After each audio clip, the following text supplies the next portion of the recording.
Olá pessoal, sejam bem-vindos a mais uma aula do canal.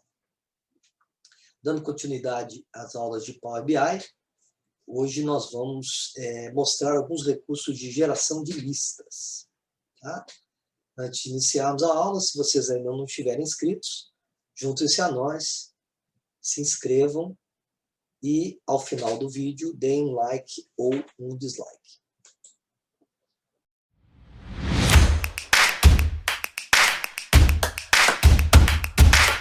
Um projeto em branco do Power BI.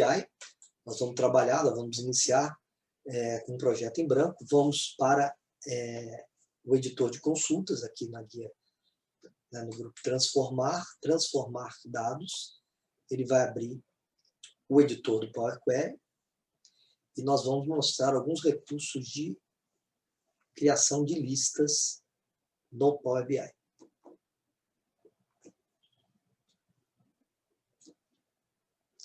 Então, saímos do ambiente lá da área de relatório, entramos aqui no editor do Power Query, vazio, sem informação nenhuma, e nós vamos abrir uma consulta nula. Então, aqui em nova fonte, nós vamos abrir aqui uma consulta nula. Então, a primeira lista que nós vamos fazer vai ser uma lista de letras. Não, vamos fazer uma lista de nomes genéricos. Então, lista no Power BI você digita o símbolo de igual e digita a chave. Quando você digita abrir a chave, ele já coloca uma chave abrindo e uma chave fechando. Se eu quiser criar uma lista com nomes, como são textos, eu tenho que colocar os textos entre aspas. Então, quando eu abro aspas, ele já cria um par de aspas. E eu escrevo aqui o primeiro nome.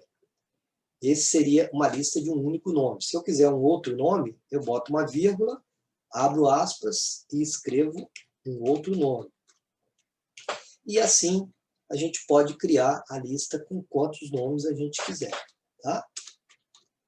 Quando a gente der um Enter aqui, uma lista vai ser criada com aqueles nomes. Tá?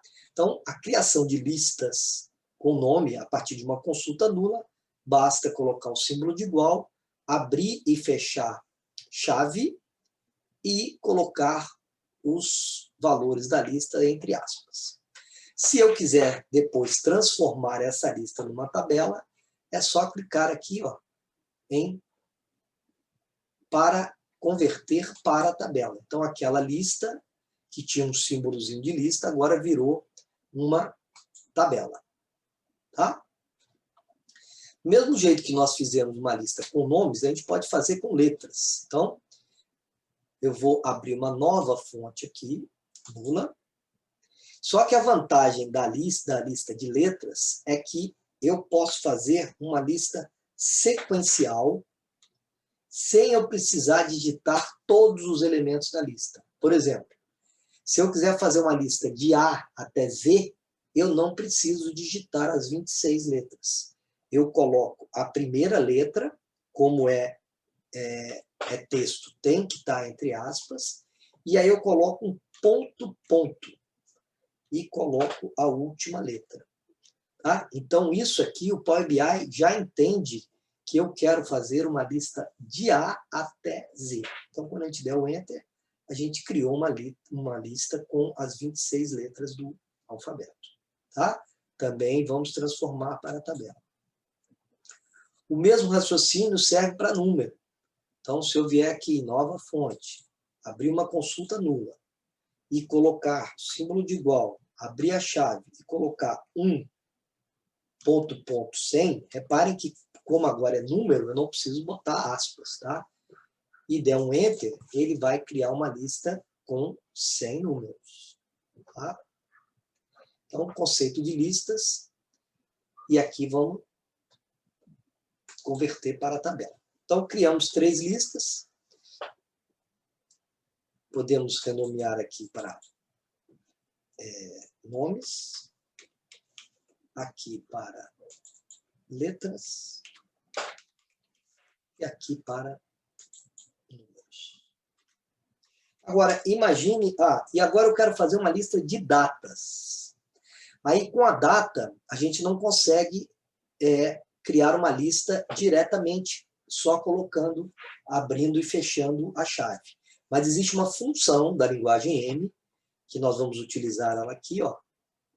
Vamos também abrir uma consulta nula e vamos usar a função, ó, chamada list.dates. Lembrando que essa linguagem ela é uma linguagem case sensitive. O que quer dizer isso? Se a função tem letra maiúscula, tem que ser escrito com letra maiúscula. Se eu escrever com L minúscula e D minúscula, ele não vai reconhecer. Escrevendo o nome da função aqui duplicou aqui o list, eu vou apagar o list. E se a gente der um Enter, reparem que ele já mostra uma ajuda dessa função, list.dates, já dá uma descrição. Então, o que essa função list.dates faz? Retorna uma lista de valores de data de tamanho count. Então, olha, quantos argumentos essa função está solicitando? Uma data inicial, uma quantidade de datas e um step, que seria um incremento. Se eu quero incrementar de uma em uma data ou de duas em duas datas. Então, aqui, ó, eu vou digitar aqui 1º de janeiro de 2021. Então, eu quero iniciar uma lista de datas, começando no primeiro dia do ano, e quero colocar 365 datas, para gerar uma lista com todas as datas do ano de 2021. E o step aqui seria 1, para ele colocar de uma em uma data. Quando eu invocar essa função, reparem que ele criou uma lista lá com 365 itens, que são as datas que vão desde 1º de janeiro até 31 de dezembro. Também podemos transformar essa lista numa tabela. Tá? E, no caso de número, aqui para data, nós usamos uma função chamada list.dates. Né? List.dates. No caso do número, nós vamos usar uma função similar que chama list.numbers. Se eu quisesse fazer com números sequenciais, não precisa usar a função list.numbers. É só digitar o primeiro ponto último.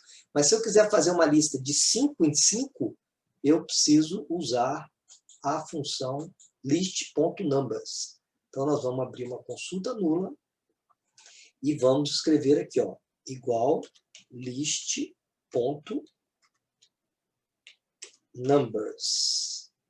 Tá?